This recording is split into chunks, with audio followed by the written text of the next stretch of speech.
Ben là, c'est de vraiment mettre tout en application dans les matchs, parce que là, le match mercredi, on n'a pas été à notre image et on n'a pas donné la meilleure image de nous-mêmes. On a eu une réalité, une petite leçon de ce que c'est le standard de la MLS.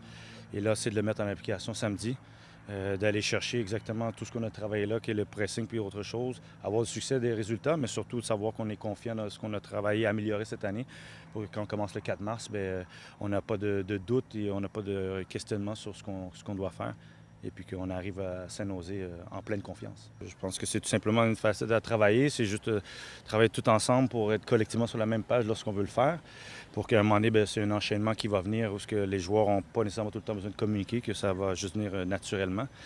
Et puis je pense que ça va juste apporter de gagner le ballon peut-être encore plus haut sur le terrain, puis de forcer les erreurs plus haut et ne pas défendre si bas comme on est capable de le faire, mais on ne veut pas le faire à 34 matchs d'une saison. C'est peut-être un peu plus, je pense que c'était plus mental qu'autre chose.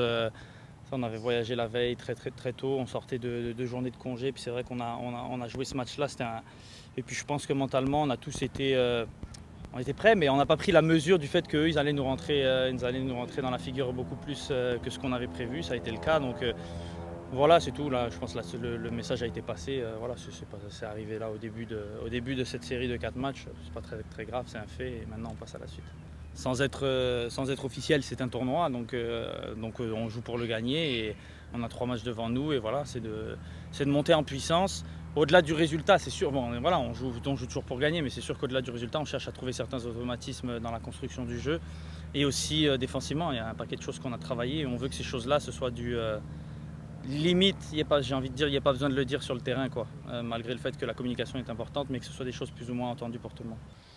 Le match contre DC, pour nous, c'est un match où on cherche un peu de rythme et ça va être la première fois qu'on va jouer avec la plupart de nos partants et on cherche un rythme dans le groupe.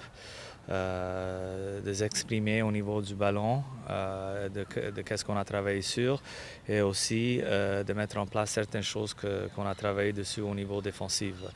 Et c'est ça que je veux voir dans les deux sens, cette cohésion. Non, pas les 90, mais il va y avoir des gars qui vont faire 60 à 75. Et il va y avoir 8 ou 9 partants, la plupart vont être des partants. Et on va pousser les joueurs de cette manière demain contre DC. Et mercredi, je vais mélanger, donner une autre chance à certaines réservistes d'avoir leur chance de pousser et donner peut-être les partants 30 minutes dans ce match-là. Et le plan, c'est samedi, notre dernier match, d'avoir 90 minutes pour la plupart des joueurs.